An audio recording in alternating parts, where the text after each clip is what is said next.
Welcome everyone to the 9th round of the FIDE World Cadets Under 10 Championship. We have the leader on our screen, Sarbartho Mani, who's playing with the black pieces against Gafurov, Aidan Gafurov. And this is going to be a very interesting clash. Sarbartho is on 7 points, Gafurov on 6.5. He opens the game with pawn to d4. Sarbartho goes pawn to e6 and he keeps an option open if his opponent goes e4 to play the French, and pawn to c4 played here. And Sarbartho, now what is he going to play? Pawn to d5 would lead to Queen's Gambit declined,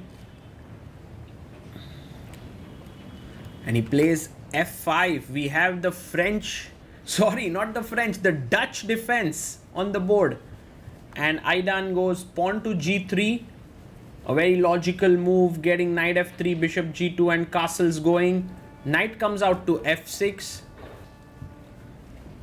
and now bishop to g2.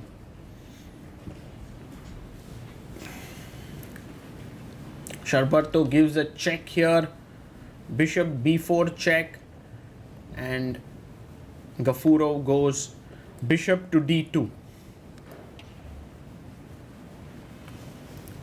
And here bishop takes bishop taken. You can take back with the knight or the queen. He pauses a bit and plays knight takes d2. And Sarbartho castles quickly on the king side. Short castles here. And knight to f3. I like white's position overall.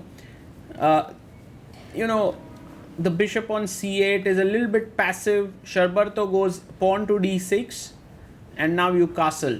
So how does black place the pieces? Knight to c6, knight to d7. What do you do about this bishop? Does it go out this way? I think playing b6 is very dangerous as it's on this long diagonal. So now Sarbartho takes off his jacket and places it behind him, and knight to c6 played by him. I think his idea is clear. He wants to go e5 in this position, and Gafurov goes queen to c2. He's angling for e4, but Sarbartho is very quick and breaks in the center before his opponent. He pushes his pawn to e5, and Aidan pushes pawn to d5, gaining space and pushing the knight from c6 back. Sarbartho comes back to e7, and I believe e4 is in the spirit of the position, although I would be a bit worried about pawn pushing forward to f4, but Aidan is not. He goes e4, and I'm wondering if f4 makes sense. Maybe it does, but Sarbartho is planning to pick up the pawn. He takes f takes e4, and now he adjusts the pawn. Sarbartho smiles and gets up, and now you can take the pawn. You can also go knight g5 to e4, but knight e4. He takes it, and knight takes e4, taken very rapidly there, and Aidan playing it very calmly. Sometimes it's really funny to see these kids playing against each other and playing calmly, and then suddenly they play some moves very quickly. After all, they are all 9 to 10-year-olds. Bishop f5, attacking the queen on e4, and now taking the board backwards, and Sarbartho is like, no, I need the board this way.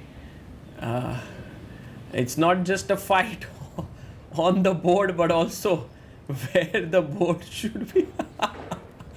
Well, come on guys, come on, let's get back to chess now. Let's get back to chess. Okay, it's time for, and Sarbartho finally pushes the board a little bit to his opponent's side. Okay, queen e3 played, bringing the queen back. Places the queen back up. Of course, the queen is touched.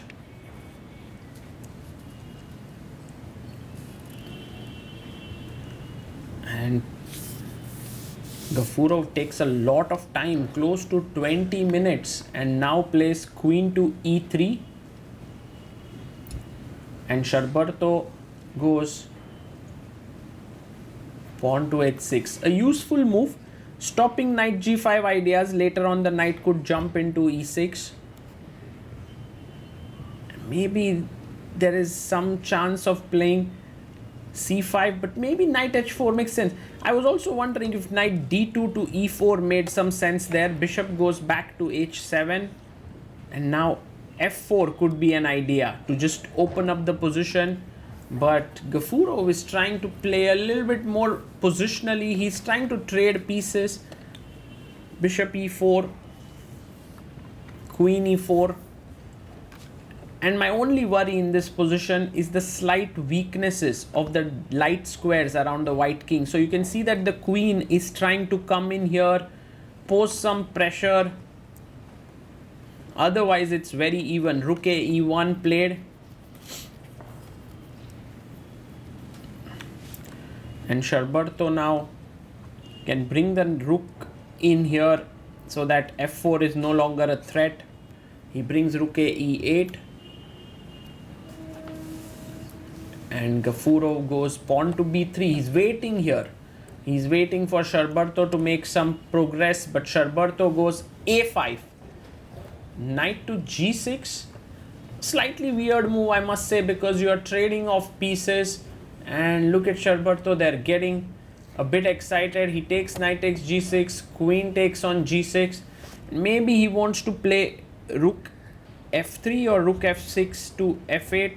Doubling the rooks. He goes rook f3 in, and I think it makes sense to trade off that rook, even at the risk of getting slightly weakened pawn structure. But Aidan underestimates that and comes back with his queen.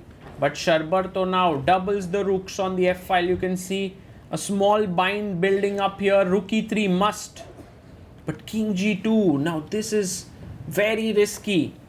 Few inaccuracies here and there, and Sarbartho is all over his opponent. Queen f7. Now there's no time for rook e3. f2 is hanging, so you have to defend passively. Rook e2, but it's not so easy to break through.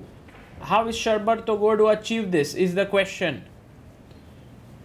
And what I love about Sarbartho is this mature play with b6. He's like, let's pass the move to your opponent and see what he does. Maybe he'll go wrong, like here Aidan does. He goes queen g4, allowing h5 to come in with a tempo. But instead Sarbartho doesn't even bother there. He goes king h7. And now pawn to h4 played. Slightly risky move here, I must say this, weakening the g3 square as well. And he goes pawn to g6. He wants to play h5. Queen e4 played, pinning the g6 pawn with the idea of h5. King to g7.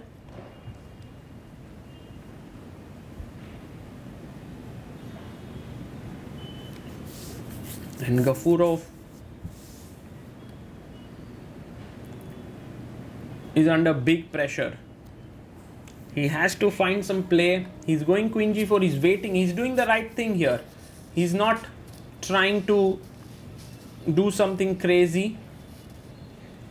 Meanwhile, Sarbartho is kind of repeating here. Maybe both of them want to reach closer to move 40, especially Gafurov. He has to make 11 moves in just 5 minutes. h5 played now. Again, what is white going to do next? You can feel the pressure here. He goes rook d2. And Sarbartho comes to with his king to g7.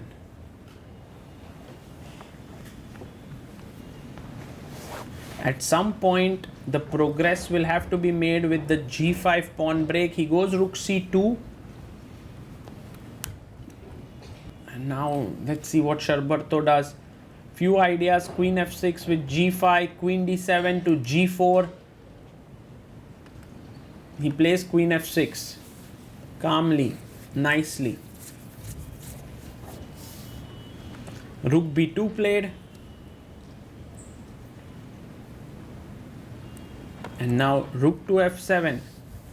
Both players waiting in. He goes rook to e2. We are on move 33. Gafurov down to 1 minute. Rook f8 played by Sarbartho. Would white again go back to b2?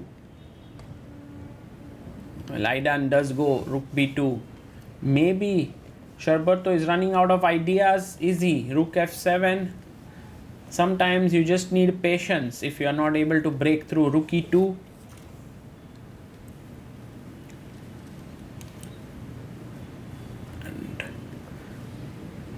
And now he comes king f8. Is he trying to go with his king to the queen side? Doesn't seem like a wise idea for sure. White doesn't have to do much, just moving the king back and moving the rook back and forth. And now Sarbartho goes rook to f5, trying to change something in the position. Queen e3 played. Maybe there's some check that is being threatened on h6. So he brings his king to g8. And now a3. I'm not a big fan of this move as it weakens the b3 pawn. He should have kept waiting.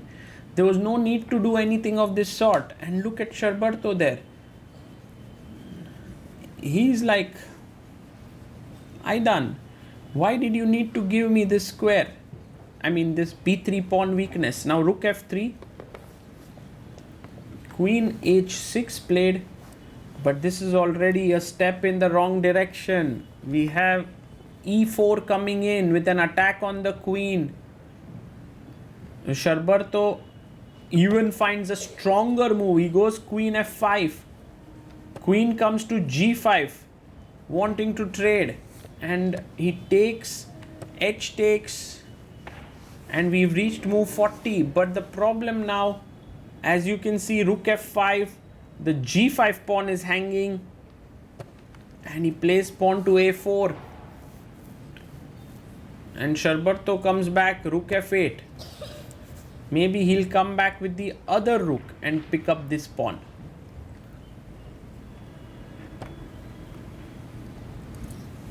He goes rook e1.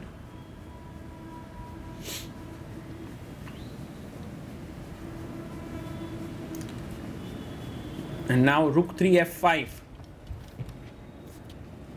White brings the rook up, but he's going to lose this pawn.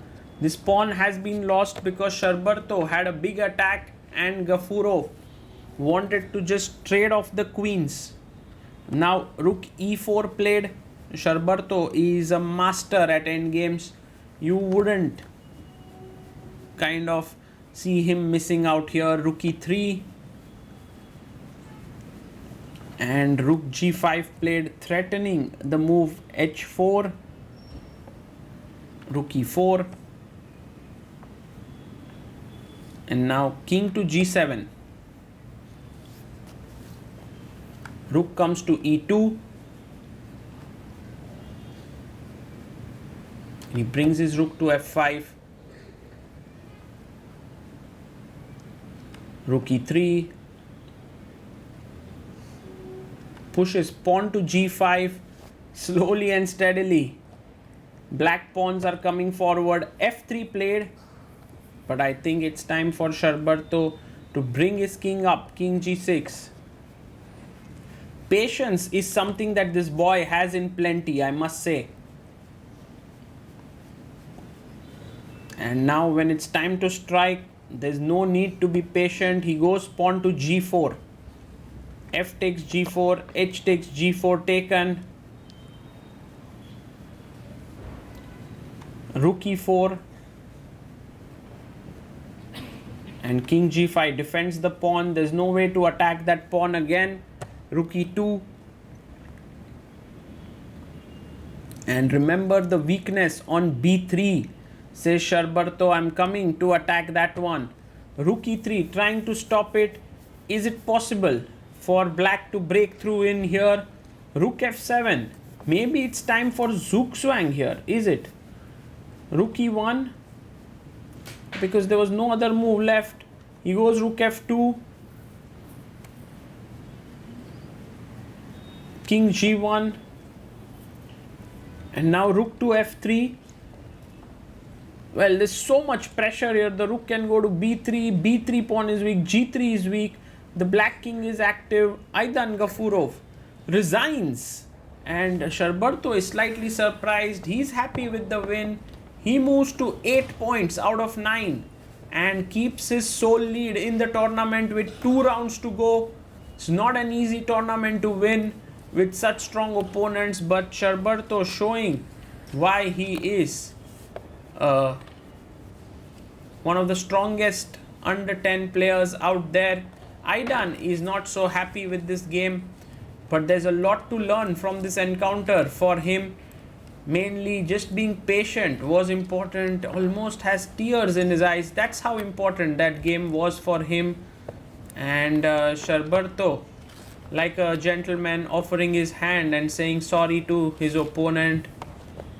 These youngsters, well, they are fighters, but after all, they also have a very kind heart.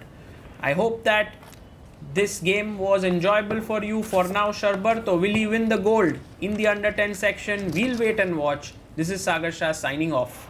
Bye bye.